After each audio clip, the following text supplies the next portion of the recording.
আগামীকাল যদি তুমি কবরে যাও তাহলে ওই কবরের জন্য তুমি কি উপার্জন করছো? সারা জীবন তুমি কোন কাজে ব্যয় করছো? কোন সময়টা তুমি আল্লাহর রাস্তায় দিয়েছো? কবরের জন্য তুমি কতটুকু করছো? এই দুনিয়াতে থাকার জন্য, ঘর বাড়ির জন্য, স্ত্রী পুত্রের জন্য 24 ঘন্টার সব সময় তুমি ব্যয় করলা, কিন্তু আল্লাহ রাব্বুল আলামিনের জন্য তুমি কতটুকু সময় ব্যয় করতে পারছো? একটা নিয়ে একটু চিন্তা ফিকির করো, কারণ কবর জায়গা কিন্তু ভালো না। বিশ্বনবী মুহাম্মদুর রাসূলুল্লাহ সাল্লাল্লাহু আলাইহি ওয়াসাল্লাম বলেন, কবর এমন একটা জায়গা, একজন মানুষকে যখন কবরের মধ্যে রাখা হবে বাজান, কবরের এক পাশে মাটি এমন জোরে চাপ দিবে, অপর পাশে তার হাড্ডি গুড্ডি গুলি নিয়ে ঠেকায়া দিবে। যেদিন আমার মহাঘুমে বুঝিবে দুই চোখ,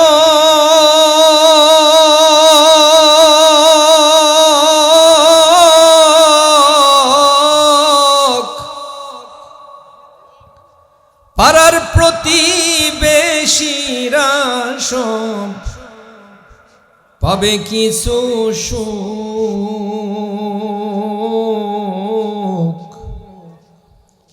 যেদিন আমার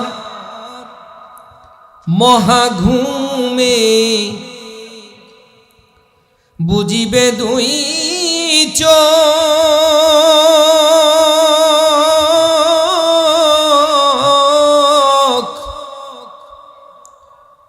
পাড়ার প্রতিবেশীরা সব পাবে কিছু সুখ। ওরে আমি যে এই পৃথিবীর লোক, আমি যে এই পৃথিবীর লোক, ভুলে যাবে সবে সুন্দর পৃথিবী ছেড়ে একদিন। বলেন, চলে যেতে হবে রে মন, চলে যেতে হবে।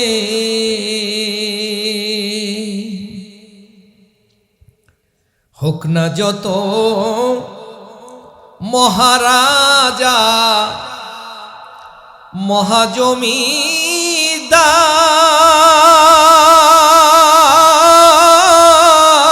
মহাজমিদার, সোনা দানা বালাখানা, রাজকী পোশাক,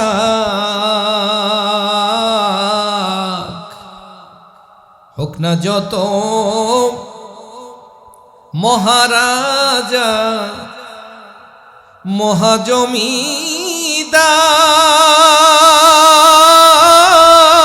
মহাজমিদার, সোনা দানা বালাখানা, রাজকী পোশাক। ওরে ওই সব ছেড়ে যেতে হবে, সব ছেড়ে যেতে হবে, থাকবে না কেউ সাথী। সুন্দরে পৃথিবী ছেড়ে একদিন চলেই তো যাবি রে মন, চলেই তো যাবি। মসজিদের মাইক দিয়ে ঘোষণা হয়ে যাবে, আব্দুর রহমান দুনিয়া থেকে চলে গেছে। আব্দুর রহমানের জানাজা আগামীকাল সকাল 10টার সময় অনুষ্ঠিত হবে।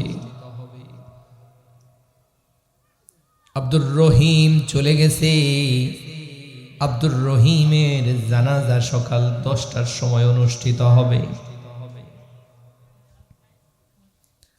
আপনি যেই পোশাকটা পরে আসছেন সেই পোশাকটা আপনার শরীর থেকে খুলে ফেলা হবে। একটু মনোযোগ দিয়ে চোখ দুটো বন্ধ করে একটু মুরাকাবার নিয়তে বসি। আপনার শরীরের সমস্ত জামা কাপড়গুলো খুলে ফেলা হবে। ওই বিছানার নিচে, বালিশের নিচে আপনার উপার্জনের যেই টাকাগুলো ছিল ওই টাকাগুলো ওই জায়গায় থাকবে, অন্য কাজে খরচ হবে। আপনার কলিজার টুকরার সন্তান চিৎকার দিয়া বাবা বাবা বলে কাঁদবে।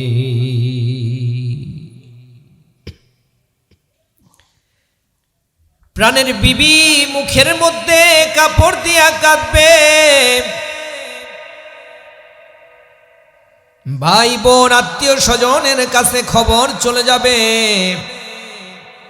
বাবা নাই গো, বাবা দুনিয়া থেকে চলে গেছে, তোমরা কোথায় আছো, তাড়াতাড়ি চলে আসো। এলাকার মানুষগুলো দেখতে যাবে মরা লাশ। রাত্রে বেলায় পানি গরম করে গোসল দেওয়া হবে। সাদা কাফন তো বাজারে রেডি হয়ে আছে, প্রস্তুত হয়ে আছে আপনার জন্য, আমার জন্য। ঝাড়ের বাসটা পর্যন্ত আপনার জন্য, আমার জন্য অপেক্ষায় রত। কত মানুষের সাথে বন্ধুত্ব ছিল আমার, সমস্ত বন্ধুত্ব আজকে শেষ হয়ে গেল। আত্মীয়তার সম্পর্ক শেষ হয়ে গেল।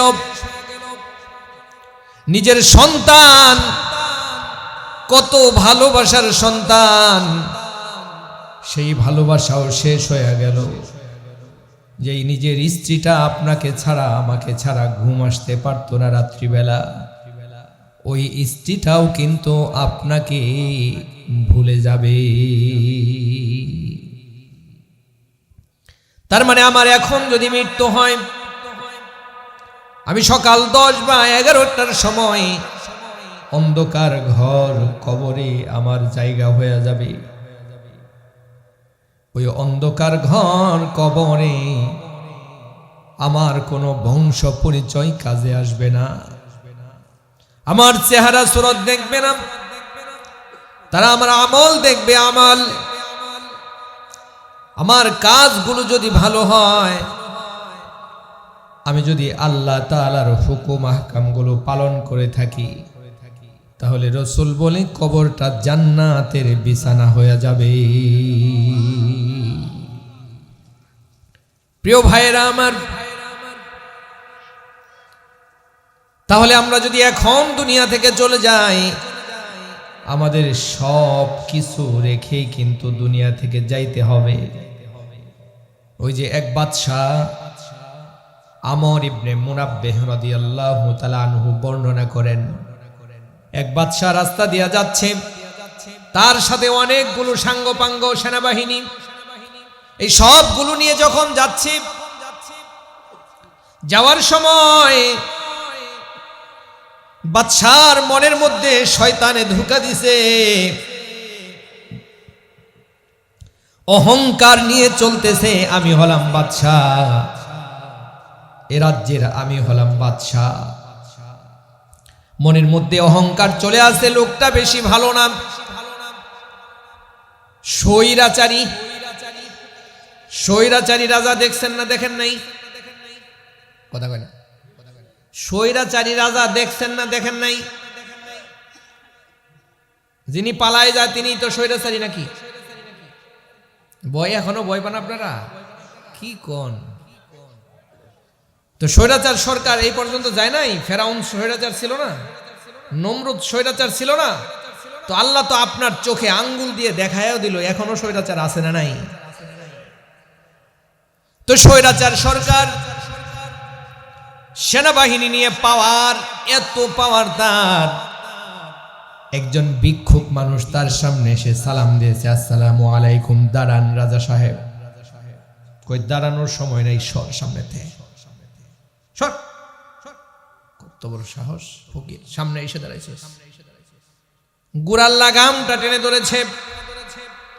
এত বড় সাহস, আমি রাজার ঘোড়ার লাগামটা তুমি টেনে ধরছো, তোমার কত বড় সাহস, আমার সেনাবাহিনী আমার সাথে রেডি আছে। এইবার ফকিরটা বাদশাকে ডাক দে, বলে বাদশা, আমি ফকির না, আমি হইলাম মালাকুল মউত আজরাইল, আমি আজরাইল। বাদশার কথা উল্টা পাল্টা হওয়া শুরু হয়েছে। আজরাইল, একটু সময় দিবানি, সামান্য একটু সময় যদি আমাকে দাও, আমি আমার অসমাপ্ত কাজগুলো সমাপ্ত করে আসি, বাড়ি গিয়ে পরিবারকে একটু বুঝায় আসি, তারা যেন আমার জন্য দুঃখ না করে। একটু সময় আমার জন্য কি তোমার কাছে আছে? আজরাইল কয়, না না না, একটা সেকেন্ড সময় তোমার আর অবশিষ্ট নাই। তোমার সন্তান যেখানে আছে থাক, তোমার বাড়ি ঘর যেখানে আছে থাকবে, তোমার সময় নাই, তোমার সময় শেষ। এই বলে তার জানটা কবজ করে নিয়ে যায়। বর্ণনাকারী আরেকটা বর্ণনা সেখানে নিয়ে আসছে, বলে আরেকজন রাজা, সে রাজা না, সাধারণ একজন মানুষ সে, অথবা সে একজন রাজা। এই দুনিয়াতে সবাই তো রাজা নাকি? এই রাজা হলো ধার্মিক, এই রাজা স্বৈরাচারী নাম। এই রাজা রাস্তা দিয়ে চলতেছে, এইবার তার সামনে ওই ফকির আবার আইসা দাঁড়াইছে, ডাক দিয়ে বলে, তোমার নাম কি? কয়, অমুক আমার নাম। কয়, আমার সামনে কেন আসছেন? কয়, আপনার সাথে সাক্ষাতের জন্য আসছি। আসসালামু আলাইকুম। ওয়ালাইকুম আসসালাম। কয়, কথা আছে? কি কথা বলেন? কই, কানটা একটু আগায় দেন, আমার জবানটা দিয়ে আপনার কানের কাছে যায় বলি। এই বাদশা কানটা আগায় দিছে, কারণ তার মধ্যে কোনো অহংকার নাই, সে সৎ বাদশা। এই দুনিয়াতে সৎ বাদশা আছে না নাই? হযরত ওমর কি সৎ ছিলেন না অসৎ ছিলেন? হ্যাঁ, খলিফারা কি সৎ ছিল না? ইসলামী খিলাফত যতদিন ছিল প্রত্যেকটা খলিফাই সৎ ছিল না? সন্দেহ আছে? বাদশা ডাক দে বলে, আপনি কে? আপনার পরিচয়টা দেন। কানের কাছে মুখটা লাগায়া বলে, আমি আজরাইল, আমি আজরাইল, আমি আজরাইল। বাদশা ডাক দে বলে, কতদিন ধরে আপনার জন্য অপেক্ষা করতেছি, আমার মালিকের সাথে আমার সাক্ষাৎ হবে, আমার মালিককে দেখার জন্য আমি অস্থির, আমার প্রভুর সাথে সাক্ষাতের জন্য আমি সর্বক্ষণ পাগল হয়ে থাকি। এতদিন পরে বুঝি আপনি আমার কাছে আসলেন, আপনি দেরি কইরেন না, আমার জানটা কবজ করে নেন। এবার আজরাইল ডাক দে বলে, আপনার পরিবার পরিজনের কাছে যান, যদি যাওয়ার প্রয়োজন থাকে আপনার সময় আছে। কই, আমার প্রয়োজন নাই, পরিবার পরিজন আমি সব কিছু ছেড়ে এসেছি, আমি সব সময় প্রস্তুত থাকি আল্লাহর সাথে সাক্ষাতের জন্য। একটু জবান ছেড়ে দিয়ে বলা যাবে না সুবহানাল্লাহ? কই, সময় যেহেতু দিতে চান, সামান্য একটু সময় কি আমারে দিবেন? কই, কি সময়? কতটুকু সময়? কই, 2টা রাকাত নামাজ আমি আদায় করব, ওযু করব, 2টা রাকাত নামাজ আমি আদায় করব। আপনার কাছে আমার অনুরোধ থাকলো, ওই যে নামাজের সেজদায় গিয়ে যখন আমি আল্লাহর সাথে একত্রিত হয়ে যাব, ওই অবস্থাতে আপনি আমার জানটা কবজ কইরা নিয়ে যাবে। বর্ণনাকারী বলে, ওই সময় সেজদা অবস্থায় কবজ করে নিয়ে যায় আসমানে। তাহলে আপনার আমার মৃত্যু কখন আছে, কোথায় আছে আমরা জানি? বলেন জানি? এই জন্য আল্লাহ রাব্বুল আলামিন সূরা হাশরের মধ্যে বলে নিয়ে, আইয়ুহাল্লাযীনা আমানুত্তাকুল্লাহা ওয়াল তানজুর নাফসুম মা কদ্দামাত লিগাদ ওয়াত্তাকুল্লাহ ইন্নাল্লাহা খবীরুম বিমা তা'মালুন। ইয়া আইয়ুহাল্লাযীনা আমানু, হে ঈমানদারেরা, আল্লাহ তাআলা ঈমানদারদেরকে কোরআনের মধ্যে বিভিন্ন জায়গায় আমানু বলে ডাক দিয়েছে। কেন ডাক দিয়েছে? কারণ ঈমানদারেরা অনেক দামি আল্লাহর কাছে। হাদিসের মধ্যে আসছে, রাসূলুল্লাহ সাল্লাল্লাহু আলাইহি ওয়াসাল্লাম বলেন, এই পৃথিবীতে একজন কালেমাওয়ালা মানুষ যতদিন থাকবে, যতদিন একজন ঈমানওয়ালা মানুষ থাকবে, ততদিন আল্লাহ রব্বুল আলামিন ইসরাফিলকে সিংহায় ফুঁক দিতে নিষেধ করবে। ইসরাফিল, সিংহায় ফুঁক দিও না। এখনো ঈমানদার আছে, ঈমানদারের দাম আছে না নাই? জাহান্নামে জ্বলতে জ্বলতে জ্বলতে অঙ্গার হয়ে যাবে। যাররা পরিমাণ ঈমান তার মধ্যে আছে, কবরে যায়া ওই জাহান্নামের মধ্যে যায়া ইয়া হান্নান ইয়া মান্নান বলে চিৎকার করতে থাকবে বান্দা। আওয়াজটা একেবারে ক্ষীণ হয়ে যাবে। ওই সময়ে আল্লাহ রব্বুল আলামিন মালিককে ডাক দিবে, মালিক, জাহান্নামে একজন বান্দা আমার এখনো আছে, আমাকে হান্নান মান্নান বলে ডাকতেছে, আমার কাছে সাউন্ড আসতেছে, তাকে উঠাই নিয়ে আসো। চিল্লায় বলেন সুবহানাল্লাহ। ফেরেশতা মালিক জাহান্নাম থেকে তাকে উঠাই নিয়ে আসবে। তার চেহারা সুরত শেষ হয়ে গেছে, অঙ্গার হয়ে গেছে, কয়লার মতো হয়ে গেছে। আল্লাহ রব্বুল আলামিন যাররা থেকে যাররা পরিমাণ ঈমান থাকার কারণে ওই জাহান্নামী ব্যক্তিটাকে জান্নাতের মালিক বানায়া দিবে। বলেন সুবহানাল্লাহ। ঈমানদারের দাম বেশি। এই পৃথিবীর সব কিছুকে এক পাল্লায় রাখা হলে আরেক পাল্লায় যদি শুধু একটা ঈমানদারকে রাখা হয়, ওই ঈমানদারের পাল্লাটা আল্লাহর কাছে ভারী হয়ে যাবে। শুধু তাই নয়, শুধু তাই নয়, ওই বাইতুল্লাহ গিয়ে নামাজ আদায় করলে কত সওয়াব হয়, হয় কি হয় না? বাইতুল্লাহ দেখলেও সওয়াব হয়, ধরলেও সওয়াব হয়, বাইতুল্লাহ নামাজ আদায় করলে সওয়াব হয়। এটা হলো আল্লাহর ঘর। ওই হাজার হাজার বাইতুল্লাহকে যদি এক পাল্লায় রেখে দেওয়া হয়, আর একজন কালেমাওয়ালা ঈমানদারকে যদি এক পাল্লায় রেখে দেওয়া হয়, তাহলে ওই ঈমানদার কালেমাওয়ালার পাল্লাটা আল্লাহ ভারী করে দিবে। বলেন সুবহানাল্লাহ। এই জন্য আল্লাহ রব্বুল আলামিন ঈমানদারদেরকে মহব্বত করে ডাক দেয়, আইয়ুহাল্লাযীনা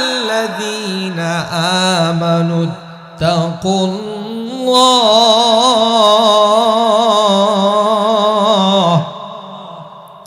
হে ঈমানদারেরা, আমি আল্লাহ তোমাদেরকে বড় বেশি ভালোবাসি। তোমরা জাহান্নামে গেলেও আমি আল্লাহ তোমাদেরকে ঈমানের কারণে মুক্তি করে জান্নাত দান করব। আমি আল্লাহর ভালোবাসা এত বেশি, এত বেশি, আমি তোমাদেরকে বড় বেশি ভালোবাসি ঈমানদারেরা। এই জন্য তোমাদের জন্য আমি 11 মাস পর পর একটা কইরা মাস দিয়েছি রমাদান। এই মাসে ইবাদত বন্দেগী করবা। অন্য মাসের ফরজের সমান ওই মাসের নফল ইবাদত। কথা বলেন ঠিক না বে ঠিক? সবে কদর দিয়েছি, সবে কদর তোমার জন্য দিয়েছি। এক রাত ইবাদত করবা, হাজার হাজার বছর ইবাদত করার সওয়াব তোমার আমলনামায় দিয়ে দিব। মসজিদে হেঁটে হেঁটে যাবা, তোমার সগীরা গুনাহগুলো আমি আল্লাহ মাফ করে দেব। মাহফিলে কোরআন শোনার জন্য, আল্লাহকে চেনার জন্য, রসুলকে চেনার জন্য, উলামায়ে কেরামকে দেখার জন্য, কোরআনের আলোচনা শোনার জন্য যাবা।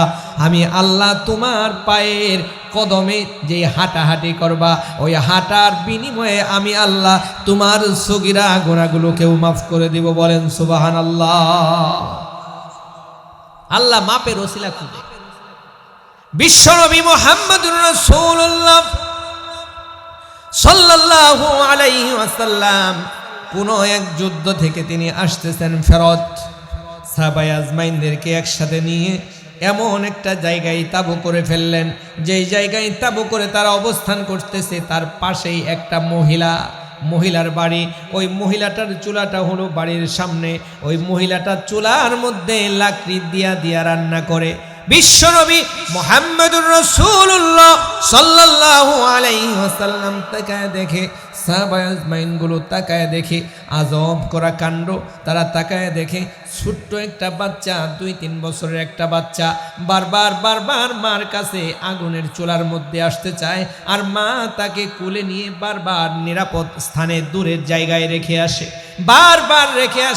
বারবার সন্তান আবার ওই চুলার দিকে চলে আসে। বিশ্বনবী মুহাম্মদুর রাসূলুল্লাহ সাল্লাল্লাহু আলাইহি ওয়াসাল্লাম সাহাবীদের ডাক দেয়, বলে আরে সাহাবীরা রে, তাকায় দেখো ওই মার কাণ্ডটা, তাকায় দেখো। তার সন্তানটা আগুনের মধ্যে যেন না জ্বলে এই জন্য বারবার তাকে নিরাপদ স্থানে রেখে আসতেছে। নিজের মার হাতে জ্বালানো চুলার একটা আগুনের স্ফুলিঙ্গও যেন তার সন্তানের শরীরে না লাগে, এই জন্য মা তার ভালোবাসা দিয়ে সন্তানকে বারবার ওই আগুনের চুলা থেকে সরাইতেছে। আমার মালিক আল্লাহ রব্বুল আলামিন তার বান্দাকে মার চাইতেও শত গুণে বেশি ভালোবাসে। এই জন্য আল্লাহ রব্বুল আলামিন কিতাব দিয়েছে, রসুল দিয়েছে, বিভিন্ন জায়গায় ক্ষমার ঘোষণা দিয়েছে, বিভিন্ন জায়গায় মাফের ঘোষণা দিয়েছে। আল্লাহ রব্বুল আলামিন কেন দিয়েছে গো? কারণ আল্লাহ নিজের হাতে জাহান্নামটা জ্বালাইছে। আল্লাহ চায় না তার আদরের বান্দারা, ইমানদারেরা এরা জাহান্নামের আগুনের মধ্যে জ্বলো। আল্লাহ চায় না। এই জন্য আল্লাহ কুরআনুল কারীমের বিভিন্ন জায়গায় ইয়া আইয়ুহাল্লাযীনা আমানু বলে সম্বোধন করে কিছু নসিহত করেছেন। এখানেও আল্লাহ রব্বুল আলামিন 2টা নসিহত আমাদের জন্য করেছেন। চিৎকার দিয়ে বলেন সুবহানাল্লাহ। একটা নসিহত হলো ইয়া আইয়ুহাল্লাযীনা আমানুত্তাকুল্লাহ, হে ঈমানদারেরা তোমরা তাকওয়া অবলম্বন করবে, আল্লাহকে ভয় করবে। বলেন সুবহানাল্লাহ। কাকে ভয় করবে? আল্লাহকে ভয় করবে। আল্লাহকে কি দেখা যায়? আল্লাহর সৃষ্টি দেখা যায়, আল্লাহর ক্ষমতা দেখা যায়, আল্লাহর পাওয়ার দেখা যায়। আল্লাহকে ভয় করবে কারণ আল্লাহ অনেক শক্তিশালী। আল্লাহর জাহান্নাম আছে, আল্লাহ তোমাকে শেষ করে দিতে পারে। এই যে কয়েকদিন আগে জুমার দিনে একটা ভূমিকম্প হয়েছে না, হয় নাই? সামান্য সময় এমন একটা ঝাঁকি আল্লাহ দিছে, মনে হইল যে আসমান জমিন সব কিছু তছনছ হয়ে যাবে। এত ক্ষমতা আল্লাহর। ওই আল্লাহকে ভয় করো। কেমন ভয় করবা?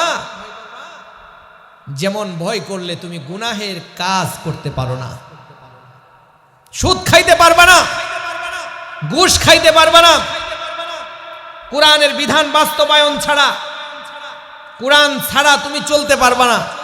কোরআন দিয়ে তোমার ব্যক্তি জীবন, সামাজিক জীবন, রাজনৈতিক জীবন, অর্থনৈতিক জীবন, আন্তর্জাতিক জীবন তুমি পরিচালনা করবা যদি তাকওয়া তোমার মধ্যে থাকে, আল্লাহর ভয় তোমার মধ্যে থাকে। আর যদি না থাকে পারবা না। হযরত ওমর রাদিয়াল্লাহু তাআলা আনহু তার যে তাকওয়া ছিল, এক মহিলা তার কাছে কিছু দুধ হাদিয়া নিয়ে আসছে, দুধ খাওয়ানোর জন্য দুধ নিয়ে আসছে, খাবে। দুধ নিয়ে আসার পরে বলতেছে, আমিরুল মুমিনিন, আমি তো গরিব মানুষ, আপনার জন্য এই দুধটা হাদিয়া নিয়ে আসছে, আপনি এটা নেন। আমিরুল মুমিনিন গরিব মানুষ নিয়ে আসছে, বলছে যে হুজুর এটা আমার জন্য হাদিয়া, আপনার জন্য হাদিয়া, খান। হযরত ওমর রাদিয়াল্লাহু তাআলা আনহু হাদিয়া পাইছে, খেয়ে ফেলছে। এরপরে তার মনে হয়ে গেছে, আরে এই যে দুধ খাইলাম, এই মহিলাটা কোত্থেকে দুধ নিয়ে আসছে তো জানি না। মহিলাকে জিজ্ঞাসা করছে, এই দুধ কোত্থেকে নিয়ে আসছো? কয় আমিরুল মুমিনিন, আমি তো দরিদ্র মানুষ, আপনি জানেন, বাইতুল মাল থেকে আমাকে দুধ দেওয়া হয়েছে, সদাকা, আমার জন্য এটা সদাকা, কিন্তু আপনাকে আমি হাদিয়া দিলাম, এটা তো আপনার জন্য আর সদাকা না। হযরত ওমর ফারুক রাদিয়াল্লাহু তাআলা আনহু মহিলাকে ডাক দিয়ে বলে, তুমি তো আমাকে হাদিয়া দিয়েছো, কিন্তু কিয়ামতের কঠিন ময়দানে আল্লাহ রাব্বুল আলামিন যদি আমাকে জিজ্ঞাসা করে যে তোমার নিজের আয়ত্তে যে দুধটা ছেলে তুমি নিজে খাও নাই, অন্যের মাধ্যমে সেটা তুমি খাইছো, শুধু তাই নয়, যদিও এটা জায়েজ, কিন্তু আমার জন্য এটা উচিত না। কারণ আমি এখনই যদি মৃত্যুবরণ করি আর আমার পেটের মধ্যে যদি দুধ থাকে, তাহলে আল্লাহ যদি জিজ্ঞাসা করে, ওমর রে, তোমাকে রাষ্ট্র পরিচালনার দায়িত্ব আমি আল্লাহ দিয়েছিলাম, নিজে দুধ খাও নাই, নিজে নিয়ে খাও নাই, কিন্তু অন্যকে দিয়া ঘুরাইয়া খাইছো, এই জন্য কি আমি তোমাকে শাসক বানাইছিলাম? হযরত ওমর ফারুক রাদিয়াল্লাহু তাআলা আনহু পেট ভরে পানি খাইলেন, বমি করার চেষ্টা করলেন, বমি হয় না। এরপরে মুখের মধ্যে হাত দিয়া তিনি বমি করে সমস্ত দুধগুলোকে একেবারে বের করে দিলেন। বিষ খাইলে মানুষ যেরকম ভাবে পরিষ্কার করে, পানির মাধ্যমে তার পেটটাকে এইভাবে ড্রেসিং করে ফেললেন। এটা কি জন্য করছে? তাকওয়া, আল্লাহর ভয়। কারণ বিন্দু মাত্র খাবার, হারামও না হালাল, কিন্তু ওমরের জন্য এটা উচিত না, এমন খাবারও তিনি পেটের মধ্যে তুলতে রাজি হন নাই। আর আমাদের দেশে তাকওয়াবান অনেক হুজুর আছে, অনেক নেতা আছে, অনেক ইমাম আছে, অনেক সমাজসেবক আছে, তারা দেশের টাকা মাইরা খায়া বড়লোক হয়ে গেছে। কথা বলেন ঠিক না বেঠিক? এরা নামাজও পড়ে, রোজাও করে, যাকাতও দেয়, সব কিছুই করে, কিন্তু আসলে তলে তলে তাকওয়া বলতে তাদের কিছুই নাই। আল্লাহ তাআলা প্রথম যেই নসিহতটা করলেন, ইত্তাকুল্লাহ, আল্লাহকে ভয় করো। 2 নাম্বার আরেকটা কথা এখানে আল্লাহ তাআলা বললেন, অল তানজুর, একটু চিন্তা করো, নাফসুম্মা কদ্দামাত লিগাদ, আগামী কালকের জন্য প্রত্যেকের উচিত চিন্তা করা যে সে কি উপার্জন করছে। আগামী কাল যদি কবরে যাওয়া লাগে, তাহলে এই কবরের জন্য তুমি কতটুকু উপার্জন করছো, কবরে গেলে তোমার সাথে কেমন আচরণ করা হবে। কারণ কবর সাধারণ জায়গা না, যেই কবর দেখে সাহাবায়ে আজমাইন গুলো চিৎকার দিয়া কাঁদত, যেই কবর হযরতে উসমান গনি রাদিয়াল্লাহু তাআলা আনহু কবর দেখে বেহুশ হয়ে যাইতো, কবর দেখলে অস্থির হয়ে যাইতো সাহাবায়ে আজমাইন গুলো। কিন্তু আশ্চর্যের বিষয় হলো, আমরা কবরের কাছে যায় হাসাহাসি করি, কিন্তু আমরা যে কবরে যাব, অন্ধকার কবরে যাব, আমাদের এই দিকে কোনো খেয়াল নাই, চিন্তা ভাবনা নাই। কথা বলেন ঠিক না বেঠিক? এই জন্য আল্লাহ রাব্বুল আলামিন বলতেছেন, হে ইমানদারেরা, আমি আল্লাহকে ভয় করবা, আগামী কালকের জন্য একটু চিন্তা ফিকির করবা। টাকা পয়সা ধন দৌলত তো দুনিয়াতে থাকার জন্য অনেক কিছুই করছো, কিন্তু আগামী কালকে যদি তোমার কবরে যাওয়া লাগে, ওই কবরের জন্য তুমি কি করছো? কবর জায়গা ভালো না, কবর জায়গা ভালো না, আমল দিয়ে কবর গৃহ সাজিয়ে নিতে হয়। 6 দিন পরে নখ খসে যাবে, 9 দিন পরে চুল, কবর গাহের সামান নিতে কইরো না কেউ ভুল। কবর জায়গা ভালো না, কবর জায়গা ভালো না, আমল দিয়ে কবর গৃহ সাজিয়ে নিতে হয়। 18 দিনে পেট ফেটে শেষ, পুকার খাদ্য হবে। 18 দিনে পেট ফেটে শেষ, পুকার খাদ্য হবে। 60 দিন পরে গোশ থাকবে না, কঙ্কাল পড়ে রবে। 90 দিনে হাড়গুড় সব, 90 দিনে হাড়গুড় সব আলাদা হয়ে রয় কবর, জায়গা ভালো না কবর, জায়গা ভালো না। আমল দিয়ে কবর গৃহ সাজিয়ে নিতে হয়। এই জন্য প্রিয় ভাইয়েরা আমার, কবরের সামান আমাদের নেওয়ার জন্য আল্লাহ রাব্বুল আলামিন বলছেন, হে ঈমানদারেরা একটু চিন্তা করো, আল্লাহকে ভয় করো এবং চিন্তা করে দেখো আগামীকাল যদি তুমি কবরে যাও তাহলে ওই কবরের জন্য তুমি কি উপার্জন করছো। সারা জীবন তুমি কোন কাজে ব্যয় করছো, কোন সময়টা তুমি আল্লাহর রাস্তায় দিয়েছো, কবরের জন্য তুমি কতটুকু করছো। এই দুনিয়াতে থাকার জন্য, ঘর বাড়ির জন্য, স্ত্রী পুত্রের জন্য 24 ঘন্টার সব সময় তুমি ব্যয় করলা, কিন্তু আল্লাহ রাব্বুল আলামিনের জন্য তুমি কতটুকু সময় ব্যয় করতে পারছো, একটা নিয়ে একটু চিন্তা ফিকির করো। কারণ কবর জায়গা কিন্তু ভালো না। বিশ্বনবী মুহাম্মদুর রাসূলুল্লাহ সাল্লাল্লাহু আলাইহি ওয়াসাল্লাম বলেন, কবর এমন একটা জায়গা, একজন মানুষকে যখন কবরের মধ্যে রাখা হবে বাজান, কবরের এক পাশে মাটি এমন জোরে চাপ দিবে, অপর পাশে তার হাড্ডি গুড্ডি গুলি নিয়ে ঠেকায়া দিবে।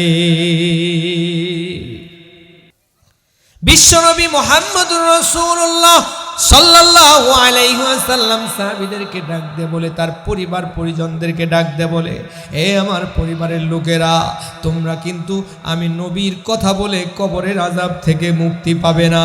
তোমাদের আমল যদি না থাকে তাহলে কিন্তু কবরের আযাব থেকে তোমরা মুক্তি পাবে না। কবরে পরিচয় দিয়া কোনো কাজ হয় না। নবীর জামাই, নবীর মেয়ে, নবীর স্ত্রী, এগুলি দিয়ে কিন্তু কোনো কাজ হবে না। কারণ খাদিজাতুল কুবরা বিশ্বনবী মুহাম্মদুর রাসূলুল্লাহ সাল্লাল্লাহু আলাইহি ওয়াসাল্লামের স্ত্রী, তিনিও কান্দেন ঘরের মধ্যে। নবীজি ডাকতে বলে, খাদিজা রে কেন কান্দো, কেন কান্দো? খাদিজা ডাকতে বলে, আল্লাহর নবী গো, আমি কান্দি কবরের ভয়ে। আমি খাদিজার কবরের মধ্যে কি অবস্থা হবে আমি জানি না। ও প্রিয় ভাইয়েরা আমার, খাদিজার যদি কবরের মধ্যে ভয় হয়, সাহাবীরা যদি কবর দেখে ভয় পায়, আমরা কত বড় ওলি হইছি যে আমরা কবর দেখে ভয় পাই না। প্রিয় ভাইরা রে আমার, ওই কবরে কিন্তু নিজের আত্মীয়তা, নবীর সাথে আত্মীয়তার সম্পর্ক দিয়াও পাবে না। কারণ আবু তালিব কিন্তু নবীজির চাচা, সেও কবরের আযাব থেকে মুক্তি পায় নাই। আবু তালিব কিন্তু নবীজিকে বাবার ভালোবাসা, মায়ের ভালোবাসা, সব ভালোবাসা দিয়ে লালন পালন করছে। এরপরেও কিন্তু কবরে তার শাস্তি হবে কি হবে না বলেন? হবে। কারণ কি তিনি রাসূলের আদর্শ মানে নাই। আবু তালিব ডাক দিয়ে বলে, ভাতিজা রে আমার, ও ভাতিজা মোহাম্মদ, আমি ছোট্টকালে দেখছি তুমি আসমানের চাঁদের সাথে খেলাধুলা করো। পূর্ণিমার চাঁদের রাতে তোমার কাছে গেলাম, যাই দেখি পূর্ণিমার চাঁদ দিয়ে তুমি খেলাধুলা করতেছো, পূর্ণিমার চাঁদের সাথে তুমি হাসি খেলা তামাশা করতেছো। বিশ্বনবী ডাক দিয়ে বলে, চাচা গো, ও চাচা, আমার তো খেলার কোনো সাথী ছিল না, বাবা ছিল না, এই জন্য আসমানের মালিক আল্লাহ ওই চাঁদটাকে আমার খেলার বস্তু বানায়া দিয়েছে। নবীজির জীবনী একটু টানি। বিশ্বনবী জন্মগ্রহণ করার পরেই, নবীজি জন্মগ্রহণ করার পরেই ওই আরবের নিয়ম অনুযায়ী হালিমাতুস সাদিয়া তাকে নিয়ে যায় দুধ খাওয়ানোর জন্য। 5 বছর পর্যন্ত হালিমাতুস সাদিয়া তাকে দুধ পান করায়, ফেরত দিয়ে যায়। এইবার আমিনা তাকে লালন পালন করে। 5 বছর বয়স হয়ে গেছে, মার কাছে বাবার কথা বলে। রাস্তাঘাটে সে যায় না, ফিল্ডের মধ্যে খেলাধুলা বাচ্চারা করে, সে দাঁড়ায় থাকে। সমস্ত সন্তানের পিতারা এসে শিশুদেরকে নিয়ে যায়, মুহাম্মদুর রাসূলুল্লাহ সাল্লাল্লাহু আলাইহি ওয়াসাল্লামের বাবা নাই, তাকে কেউ নিতেও আসে না। আমিনা মাঝে মধ্যে এসে সন্ধ্যাবেলা নিয়ে যায়। একদিন আমিনার কুলের মধ্যে বসে শিশু মুহাম্মদুর রাসূলুল্লাহ সাল্লাল্লাহু আলাইহি ওয়াসাল্লাম ডাক দিয়ে বলে, মা গো, ও মা, আমার কি বাবা নাই? আমার সাথী ভাইদের বাবারা এসে যে তাদেরকে কুলে নিয়ে চলে যায়। মা গো, মা, একটু বলো আমার বাবা কি কোনোদিন আসবে না? আমিনা কান্না করে তার চোখের পানিতে বুকগুলো ভেসে যায়। এইবার আমিনা তাকে নিয়া তার শ্বশুর আব্দুল মুত্তালিবের কাছ থেকে অনুমতি নিয়া মুহাম্মদুর রাসূলুল্লাহ সাল্লাল্লাহু আলাইহি ওয়াসাল্লামকে নিয়া তার বাবার কবরটা জিয়ারতের জন্য চলে যায়। মক্কা মদিনার মাঝামাঝি একটা জায়গায় তার বাবার কবর। ওই জায়গা থেকে তাই তার বাবার কবরটা জিয়ারত করে ফেরত চলে আসবে। আমিনা শিশু মুহাম্মদকে বুকের মধ্যে নিয়ে ডাক দেয়, বাবা রে, আমার বুকে বড় ব্যথা হইতেছে, আমার মনে হয় রে আমি তোরে নিয়া মক্কায় ফেরত যাইতে পারবো না। আমিনা এই কথা বলে সন্তানকে ডাকতে বলে, বাবারে, কুল্লু হাইয়িম মাইয়িতিন, প্রত্যেক মানুষই তো মরবে, আমার মনে হয় বাবারে তোরে নিয়ে আমার আর মক্কায় ফেরত যাওয়া হবে না।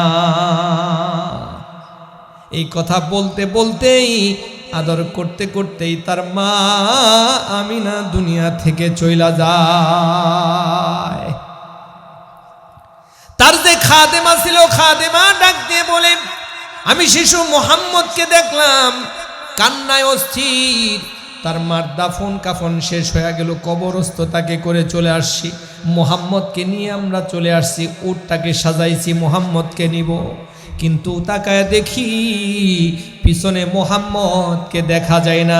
এরপর আমরা দূরে তাকায় দেখি শিশু মুহাম্মদ মার কবরটা জড়ায়া ধইরা কান্দে, ডাক দে বলে, মারে মা, আমি মক্কায় কার কাছে গিয়ে থাকবো? কে আমারে খাওয়াই দিবে? কে আমারে গোসল দিবে? বলো না মা, তোমারে ছাড়া ওই মক্কায় আমার কে আছে? আমি কার কাছে যাব?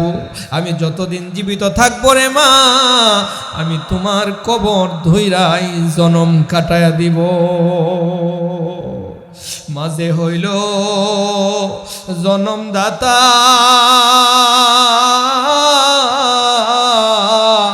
কেউ দিও না মনে ব্যথা গো, মা জননী কুদরত কামেলি, মা জননী চির দুঃখিনী, এমন দরদি আমি কই গেলে পাই, আমার মার মতন দরদিকে হো নাই, হেলাই হেলাই গেল রে দিন, আমি কি দিয়া সুদ করব রে মায়ের ঋণ। খাদেমা ডাক দে বলে, আমি শিশু মুহাম্মদকে নিয়া উটের পিঠে চড়াইয়া মক্কায় যখন আসি, 3 মাস পর্যন্ত শিশু মুহাম্মদুর রাসূলুল্লাহ সাল্লাল্লাহু আলাইহি ওয়াসাল্লামের দিকে তাকানো যাইতো না। তিনি এবনর্মাল ছিলেন, পাগলের মতো হয়ে গেছিলেন। আবু তালিব ওই সময় থেকে তার লালন পালনের দায়িত্ব নিয়ে একেবারে বিবাহের পর্যন্ত, নবুয়ত পাওয়ার পর পর্যন্ত তাকে আশ্রয় দিয়েছে, বলেন সুবহানাল্লাহ। কিন্তু ওই আবু তালিব নবীজির আদর্শ নিয়ে মৃত্যুবরণ না করার কারণে তাকে আযাব দেওয়া হবে। নবীজি তার জন্য দোয়া করতেছিলেন। আল্লাহ রাব্বুল আলামিন কোরআনের আয়াত নাজিল করে দেন, ইন্নাকা লা তাহদি মান আহবাবতা ওয়ালাকিন্নাল্লাহা ইয়াহদি মান ইয়াশা। হে নবী, আপনি যতই পিড়াপিড়ি করেন আপনার চাচাকে কালেমা পড়ানোর জন্য, আমি আল্লাহ রাব্বুল আলামিন যাকে হেদায়েত দিব সে হেদায়েত পাবে, তাছাড়া অন্য কেউ হেদায়েত পাবে না। আল্লাহ ডাক দেয়া বলে, হে ঈমানদারেরা, আল্লাহকে ভয় করো এবং আগামীকাল কবরের জন্য কি উপার্জন করছো একটু চিন্তা করো। আমাদের চিন্তা করতে বলা হয়েছে, কারণ কবর জায়গাটা ভালো না। কবর কাউরে চিনেও না, কোনো পরিচয় গ্রহণ করে না, নেতা নেত্রী এমপি মন্ত্রী কাউরে কবর চিনে না। কবরে যাওয়ার সাথে সাথে আল্লাহ রব্বুল আলামিন আপনাকে 3টা প্রশ্ন করে দিবে ফেরেশতাদের দিয়া। কয়টা? জোরে বলেন কয়টা? কয়টা? সুনানে নাসাইর বর্ণনায় আরো 2টা সহ মোট 5টা প্রশ্ন। এর মধ্যে প্রথম প্রশ্নটা শুনেন, মার রব্বুকা, তোমার রব কে? রব জোরে বলেন কে? সহজ না কঠিন? আয় রে সহজ, এর চাইতে সহজ আরো আছে? হ্যাঁ, আল্লাহ রব্বুল আলামিন কুরআনুল কারীমের শুরু করেছেন আলহামদুলিল্লাহি রাব্বিল আলামিন। রব আছে না নাই? কুল আউযু বিরাব্বিন নাস, রব আছে না নাই? মার রব্বুকা, তার মানে কুরআন শুরু হলো রব দিয়ে এবং শেষ হলো রব দিয়ে। কবরও শুরু হবে আপনার রব দিয়ে, তার মানে রবের মধ্যে কিছু একটা আছে না নাই? আজকে রবের কয়েকটা অর্থ আপনারা শুনে যান, অনেকগুলো অর্থ আছে, তবে স্পেশাল কয়েকটা অর্থ আমি আপনাদের বলি। এর মধ্যে একটা অর্থ হলো রব মানে বিধানদাতা, আইনদাতা। যিনি আইন প্রণয়ন করবেন তিনি হলেন রব। তিনি কে? দুনিয়া বানাইছেন তিনি, এখানে আইন চলবে কার? জোরে বলেন কার? স্বাধীনতার 54 বছর হয়ে গেছে। বাংলাদেশে দেশে যদি আমাদের এমপি মন্ত্রীরা সবাই ছিল মুসলমান, কথা বলেন ঠিক না বেঠিক? সবাই মুসলমান ছিল, মোটামুটি সংখ্যাগরিষ্ঠ মুসলমানের সন্তান, এরা নামাজি ছিল, এরা রোজা রাখতো, এরা তাহাজ্জুদ পড়তো, এরা কোরআন পড়তো না? পড়ে নাই?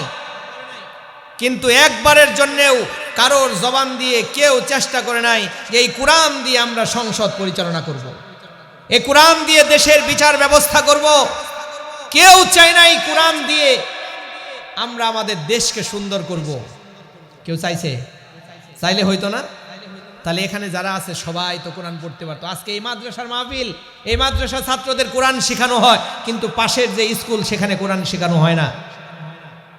What is cause? কি কারণ? এরাও মুসলমান, ওরাও মুসলমান, এদের কোরআন দরকার আছে, ওদের কোরআন দরকার নাই। এদের জন্য জান্নাত বানাইছে, ওদের জন্য জান্নাত বানাই নাই। এদের স্বাধীন হওয়ার পরে শিক্ষা ব্যবস্থা আলাদা হয়ে গেছে। কেন? স্কুলেও তো 100 নম্বরে কোরআন, 100 নম্বরের হাদিস দেওয়ার কথা ছিল। যদি দিত তাহলে আমাদের যুবক ভাইরা মদ, গাঁজা, হিরোইন, ফেন্সিডিল এগুলি খাইতো না। এরাও মাদ্রাসার ছাত্রদের মতো আখলাকওয়ালা, চরিত্রওয়ালা হয়ে এই সমাজ সুন্দর করতো। কথা বলেন ঠিক না বেঠিক? এই জন্য প্রিয় ভাইয়ের আমার, কোরআন শুধু মাদ্রাসার জন্য না, সবার জন্য কোরআন আসছে। এই কোরআন সবার জন্য হেদায়েত। আজকে শিক্ষা ব্যবস্থাটা যদি ভালো থাকতো, বিচার ব্যবস্থাটা যদি ভালো থাকতো, এই মাদ্রাসার তালেবে ইলমেরা তারাবি পড়ে না? পড়ে না? ওই মাহমুদপুর বাজারে তারাবি পড়ে না? পড়ে না? ঢাকা শহরে তারাবি পড়ে না? পড়ে না? সংসদ ভবনে তারাবি পড়ে না? পড়ে না? সামনে রমাদান আসতেছে, খতম তারাবি হবে না? হবে না? ঢাকা শহরে বড় বড় মসজিদগুলোতে 2টা 3টা করে খতম হয়ে যায়, খতম হয় না? এই খতমের মধ্যে এমপি মন্ত্রী এরা থাকে না? হাফিজ সাহেব থাকে না? এই এরা তো কোরআনের আয়াত শুনে না? শুনে না? আল্লাহ তাআলা বলেন নাই ওয়াসারিকু ওয়াসারিকাতু ফাকতউ আইদিয়াহুমা, সুর এবং সুন্নি যারা চুরি করে তাদের হাতকে কেটে দাও। কি করো? হাত কেটে দাও। ওয়াজানিয়াতু ওয়াজানি ফাজলিদু কুল্লা ওয়াহিদিম মিনহুমা মিয়াতা জালদা, যারা জেনা করে, জেনাখোর তাদের শাস্তি রজম, বেত্রাঘাত করো। আছে না নাই? ইন্নামাল খামরু ওয়াল মাইসিরু ওয়াল আনসাবু ওয়াল আজলাম, তীর খেলা, বাগ্য নিয়ন্ত্রণ করা, মদ, জুয়া আল্লাহ তাআলা চিরতরে হারাম ঘোষণা করছে। ইয়া আইয়ুহাল্লাযীনা আমানুত্তাকুল্লাহা ওয়া যারু মা বাকিয়া মিনার রিবা, সুদ হারাম করছে। যারা সুদ খাবে আল্লাহ এবং রাসূলের সাথে যুদ্ধের জন্য তাদের প্রস্তুতিও নিতে বলছে। এই আয়াতগুলো কি তারা শুনে না?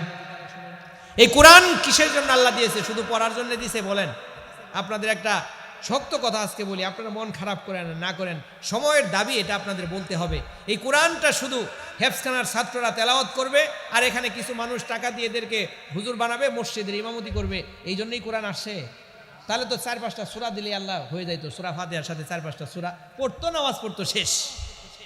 কিন্তু কোরআন কেন দিল আল্লাহ তাআলা? এই কোরআন শুধু পড়ার জন্য দেয় নাই তো আল্লাহ, মানার জন্য দিয়েছে। এ কোরআন দিয়ে ব্যক্তি জীবন, এ কোরআন দিয়ে সামাজিক জীবন, এ কোরআন দিয়ে রাজনৈতিক জীবন, এ কোরআন দিয়ে অর্থনৈতিক জীবন, রাষ্ট্রীয় জীবন, আন্তর্জাতিক জীবন, কোরআন দিয়ে আপনাকে প্রতিষ্ঠিত করতে হবে।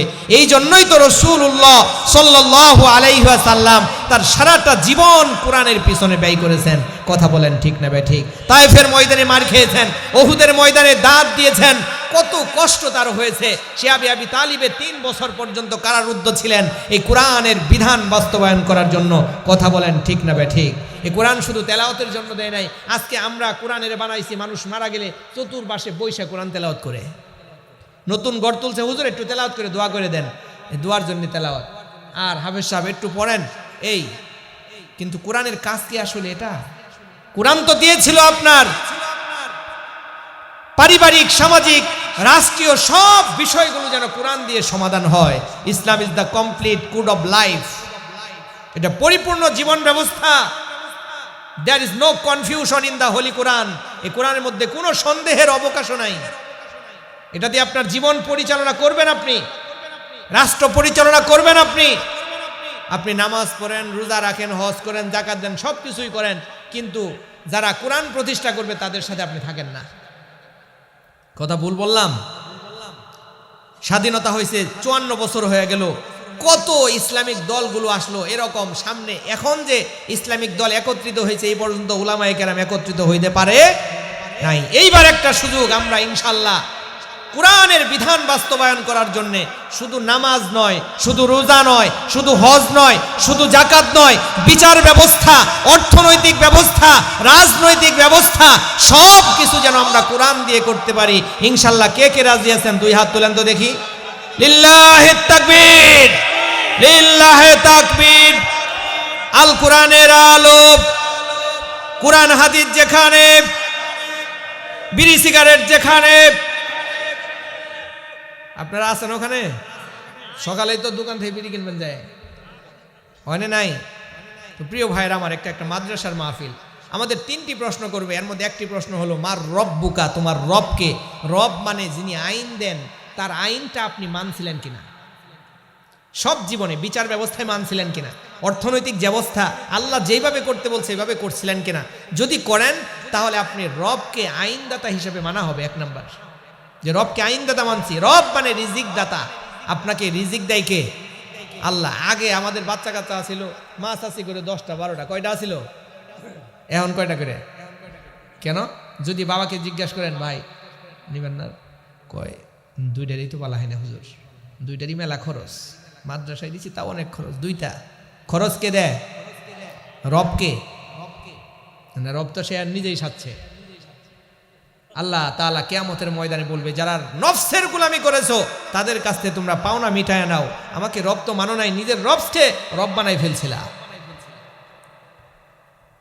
তো আগে সন্তান যারা বেশি হয়েছিল এদের কি টাকা পয়সার অভাব পড়ছে এখন? আর এখন 2টা করে নেয়, কি জন্যে? রব সে এখন নিজে সাচ্ছে। রিজিক দাতা যে আল্লাহ, এই বিশ্বাস তার এখন গেছে গা। চাকরি রিজিক দেয়, ধান ক্ষেত না লাগাইলে খাওয়াইবো? আল্লাহ রিজিক দেয় না, এখন সব নিজেরই করা লাগে, নিজেরাই সব করি, তারপরে আল্লাহ দেয়। আল্লাহরে মানছি শেষে, যেটা না মানলে একেবারেই নয়, ওই জায়গায় আল্লাহকে রাখছি। কিন্তু আল্লাহ হলো কি আইন দাতা, আল্লাহ হলো রিজিক দাতা। এই যে রব হিসেবে আপনি রবকে মানছেন কিনা, এই প্রশ্নটা কিয়ামতের ময়দানে নয়, কবরে আপনাকে করবে, মার রব্বুকা, তোমার রবকে। এই জন্য প্রিয় ভাইয়ের আমার, আমরা রবের প্রশ্নটা কি সহজ? এখন সহজ না কঠিন? 2 নাম্বার হলো অমান দিনুকা, তোমার দিন কি, তোমার মতাদর্শ কি, তুমি কোন মতাদর্শের উপরে ছিলা, এই প্রশ্ন তোমাকে করবে। তোমার দিন কি? ইসলাম। এইটুকু প্রশ্নের জন্য এই আপনাকে সারা জীবনের পরে সারা জীবন আপনাকে হায়াত দিল, কোটি কোটি টাকার অক্সিজেন দিয়ে বাঁচায় রাখলো, সূর্য দিয়ে আলো দিল, পানি ফ্রি করে দিল, এই জমিনে চলাফেরা ফ্রি করে দিল, এই সামান্য একটা প্রশ্নের জন্য আপনি বলবেন তোমার দিন কি? আমার দিন ইসলাম শেষ। Islam is the complete code of life. এটা একটা মতাদর্শ। রসুলের মতাদর্শের সাথে তার চাচার মতাদর্শ মিলে নাই, এর জন্য চাচা হয়েও জান্নাতে যাইতে পারে নাই। কিন্তু বাবার ভালোবাসা, মায়ের ভালোবাসা, সব ভালোবাসা দিয়ে তিনি তাকে তিল তিল করে বড় করেছেন, তার চাচা আবু তালিব। কিন্তু রসুলের মতাদর্শ, রসুলের দিনের সাথে তার দিন মিলে নাই, রসুলের মতের সাথে তার মত মিলে নাই, রসুলের দলের সাথে তার দল মিলে নাই। এই জন্য তিনি কালেমাও পড়তে পারেন নাই, আর তিনি বেঈমান হয়ে কবরে গেছেন। তার আযাব আছে না নাই? রসুলের চাচা হয়েও জাহান্নামে যাইতেছে। কি জন্যে? তার আদর্শের সাথে আদর্শ মিল নাই। এই জন্য দিন ইসলাম এটা একটা কমপ্লিট আপনার জীবন ব্যবস্থা, এর মধ্যে সব আছে, এর মধ্যে পরিপূর্ণভাবে আপনি প্রবেশ করেন। আল্লাহ তাআলা বলেন, ইয়া আইয়ুহাল্লাযীনা আমানু দুখুলু ফিস সিলমি কাফা, পরিপূর্ণভাবে ইসলামে প্রবেশ করো। ওয়ালা তাত্তাবিউ খুতুওয়াতিশ শাইতান, শয়তানের পদাঙ্ক অনুসরণ করো না। কিন্তু পরিপূর্ণ ঢুকতে বলছে। আল্লাহ তাআলা এটাও প্রশ্ন করবেন, ওমান নাবিয়্যুকা, তোমার নবীকে, তোমার নবী সম্পর্কে প্রশ্ন করবে, তোমার নেতা সম্পর্কে, তোমার লিডার সম্পর্কে প্রশ্ন করবে। জলদি বলে তোমার লিডারকে, আর আপনি যদি বলেন আমার লিডার বঙ্গবন্ধু, জোরে কোন? আপনাদের খারাপ লাগতেছে? মরার ওয়াজ খালি করলে দইব না, এই ওয়াজও দরকার আছে। লিডারের কথা যদি জিজ্ঞাসা করে যদি বলেন আমার লিডার হলো জিয়াউর রহমান, ওনার মতাদর্শ আমি মানি, ওই বঙ্গবন্ধুর মতাদর্শ আমি মানি, কবরে কি ছাড় পাবেন? এই কথাগুলো আমি বলার কারণে আমাকে আপনার অপছন্দ হতে পারে, কিন্তু আপনার বিবেক দিয়ে আপনি একটু চিন্তা করবেন, মিলাবেন যে এই কথাগুলো হুজুর ঠিক বলছে কিনা। কবরের মধ্যে আপনাকে যখন বলবে আপনার লিডার কে, নবী, আপনার নবী কে, আপনার নেতাটা কে ছিল দুনিয়াতে, আপনি কাকে ফলো করেছেন? আপনি যদি বলেন আমি অমুকের শারগিদ ছিলাম, আমি অমুক দলের ছিলাম, আপনি কি পার পাবেন? আপনাকে কি বলতে হবে? আমার রসুল, আমার নেতা মুহাম্মদুর রাসূলুল্লাহ সাল্লাল্লাহু আলাইহি ওয়াসাল্লাম, যেই নেতা কিয়ামতের ময়দানে আপনাকে জাহান্নাম থেকে বাঁচানোর জন্য ডানা কাটা মুরগির মতো লাফাইতে থাকবেন, একবার জাহান্নামের দরজার দিকে, একবার মিজানের পাল্লার দিকে দৌড়াইতে থাকবেন। কোন বান্দার, আমার কোন উম্মত জাহান্নামে চলে যায়, কোন উম্মতের মিজানের পাল্লা হালকা হয়ে যায়, দৌড়াদৌড়ি করতে থাকবেন। উম্মতদেরকে সাফায়াত করে তিনি জান্নাতে নিয়ে যাবেন। চিল্লায় বলেন সুবহানাল্লাহ।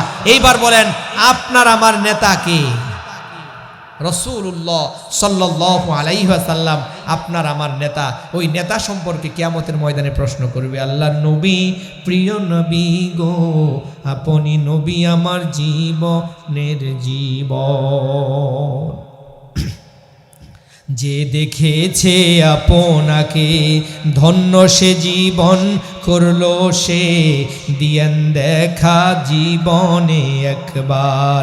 আল্লাহ নবী, প্রিয় নবী গো, আপনি নবী আমার জীবনের জীবন। সাহাবায়ে আজমাইন গুলো ক্ষুধায় অস্থির হয়ে থাকতেন, কিন্তু যখন রাসূলুল্লাহ সাল্লাল্লাহু আলাইহি ওয়াসাল্লামের চেহারা মুবারক দেখতেন, তখন সাথে সাথে তার ক্ষুধা নিবারণ হয়ে যাইত। রাসূলুল্লাহ সাল্লাল্লাহু আলাইহি ওয়াসাল্লামকে সাহাবায়ে আজমাইন গুলো জীবনের চাইতে ভালোবাসেন। রাসূল বলেন, লা ইউমিনু আহাদুকুম হাত্তা আকুনা হাব্বা ইলাইহি মিন ওয়ালিদিহি ওয়া ওয়ালাদিহি ওয়ান নাসি আজমাইন।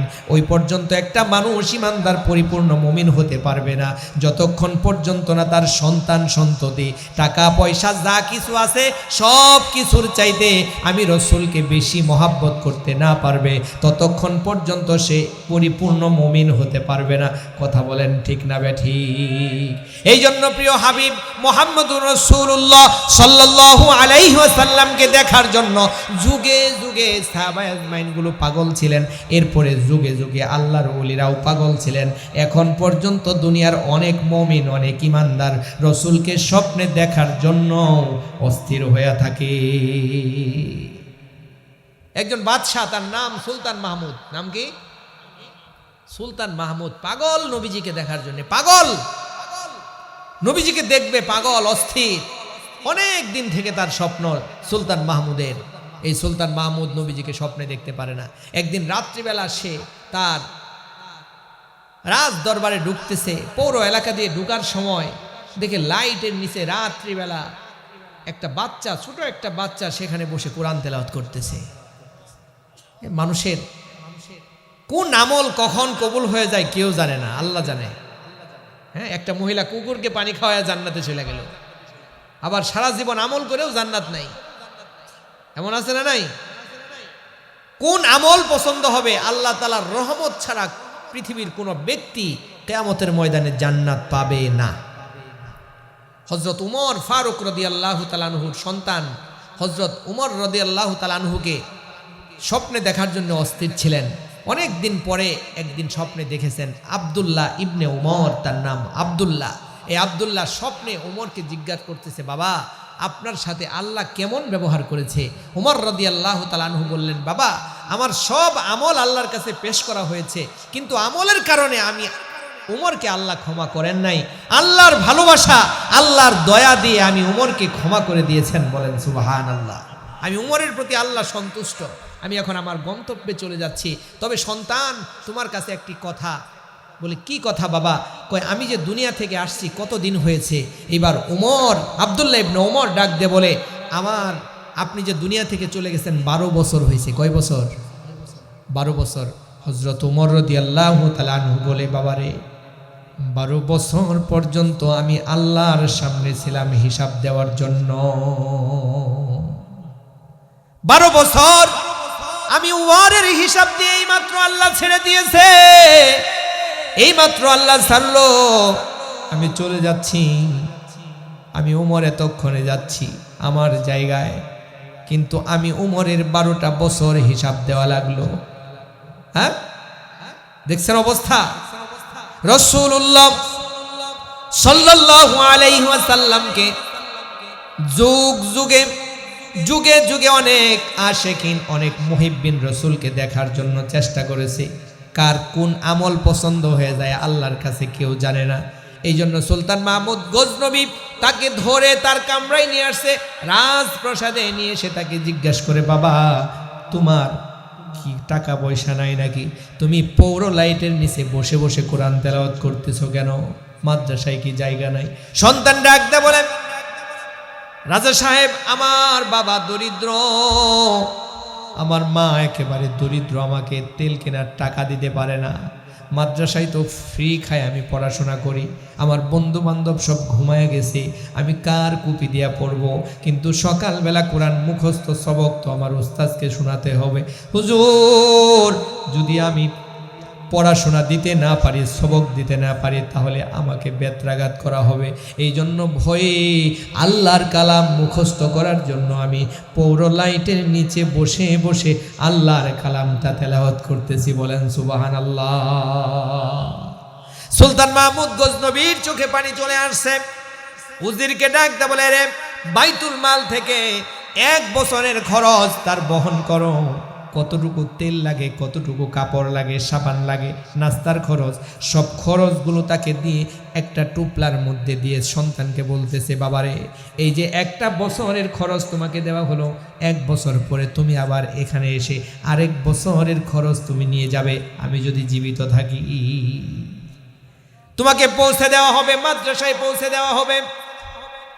সন্তান চলে যাচ্ছে, তলেবে ইলম চলে যায়। রাজা সুলতান মাহমুদ গজনবী পিছনের দিকে, তার পিছনে ফেলায়া তাকায়া থাকে। সন্তান জিজ্ঞাসা করে, তলেবে ইলমটা জিজ্ঞাসা করে, রাজা সাহেব আপনি এইভাবে আমার দিকে কেন তাকায় আছেন? কয় বাবারে আমার মনের মধ্যে 12 বছর ধরে 2টা আশা লালন পালন করতেছি। আজকে কতদিন হয়ে গেল? 12 বছর হয়ে গেল। 12টা বছর আমি অতিক্রম করলাম, কিন্তু আল্লাহ রব্বুল আলামিন আমার মনের আশাটা এখনো যে পূর্ণ করলো না। বাবারে তোমরা তো তলেবে এলেম, কোরআন পড়ো সারাদিন, তোমরা যাই বলো আল্লাহ তাই মোনাজাত কবুল করে না, আমার জন্য একটু দোয়া কইরো আল্লাহ রব্বুল আলামিন যেন আমার মনের আশাটা পূরণ কইরা দেয়। সন্তানটা চলে গেছে, রাত্রিবেলা তাহাজ্জুদের নামাজ পড়ে দুইটা হাত তুলে চোখের পানি ফেলে দিয়া বলে আল্লাহ, ও মালিক আল্লাহ, আল্লাহ গো আমার বাবা দরিদ্র, মা অসহায়, আমি এতিমের মতো একটা সন্তান, টাকা নাই পয়সা নাই, আমাকে ভালোবেসে মহাব্বত করে সুলতান মাহমুদ একটা বছরের খরচ দিয়েছে। আল্লাহ গো তোমার কাছে যদি এই আমলটা তার পছন্দের হয় আর আমি যদি তলেবে এলেম হিসাবে তোমার কাছে কবুল হয়, আল্লাহ তোমার কাছে একটা আরজি, সুলতান মাহমুদ গজনবীর মনের আশাকে তুমি পূরণ কইরা দিও। সুলতান মাহমুদ গজনবী ওযু করে দরুদ শরীফ পড়ে শুয়ে পড়েছে। স্বপ্নে দেখে মদিনার পয়গম্বর মুহাম্মদুর রাসূলুল্লাহ সাল্লাল্লাহু আলাইহি ওয়াসাল্লাম তার ঘরে এসে উপস্থিত হয়ে গেছে। নবীজিকে দেখে পাগলের মতো হইয়া নবীজির পা জড়ায় ধরছে। সুলতান ডাক দে বলে, নবী গো এত ভালো আপনাকে বাসলাম, এত দিন ধরে আপনাকে দেখার চেষ্টা করতেছি, নবী গো আপনি কেন আসেন না, কেন সাড়া দেন না, এতদিন হয়ে গেল আপনি আমাকে দেখা দেন না কেন, আমার কি অপরাধ? আল্লাহ নবী গো আপনাকে দেখার বড় স্বপ্ন। নবীজি বলতেছে, সুলতান রে এতদিন পরে তোর কাছে কেন আসলাম জানোস না? কারণ তুই যে একটা তলেবে এলেমকে, আমার ভালোবাসার, আমার পছন্দের একজন মানুষকে তুই একটা বছরের খরচ দিয়েছিস, আল্লাহর কাছে এমন পছন্দ হয়েছে, আল্লাহ অনুমতি দিয়েছে তোর সাথে সাক্ষাৎ করার জন্য তোর কাছে আসার। একটু চিৎকার দিয়ে বলা যাবে না সুবহানাল্লাহ? নবীজির পা জড়া ধরে বলে, ইয়া রাসূলুল্লাহি ইয়া হাবিবাল্লাহ, আমার আরেকটা প্রশ্ন জানার ছিল। নবী গো আরেকটা প্রশ্ন জানার ছিল। কয় কি প্রশ্ন? কয় 2 নাম্বার প্রশ্ন জানার ছিল। এটা হলো দুনিয়ার মধ্যে কোন মানুষগুলো সব মানুষের চাইতে ভালো, এই মানুষটার পরিচয় আমি জানতে চাই। রাসূলুল্লাহ সাল্লাল্লাহু আলাইহি ওয়াসাল্লাম সুলতান মাহমুদকে ডাক দে বলে, সুলতান রে এই মাহমুদ তুমি কি বুঝো না এখনো যে দুনিয়ার মধ্যে কোন মানুষটা ভালো? যেই মানুষটাকে তুমি টাকা দিয়েছো, 1 বছরের খরচ দিয়েছো, ওই মানুষটাই সবচাইতে ভালো। কারণ রাসূলুল্লাহ সাল্লাল্লাহু আলাইহি ওয়াসাল্লাম বলেন, খায়রুকুম মান তাআল্লামাল কুরআনা ওয়া আল্লামা, যে কোরআন শিখে এবং শেখায়, এই হইল দুনিয়ার মধ্যে সবচাইতে শ্রেষ্ঠ মানুষ। একটু চিৎকার দিয়ে বলেন সুবহানাল্লাহ।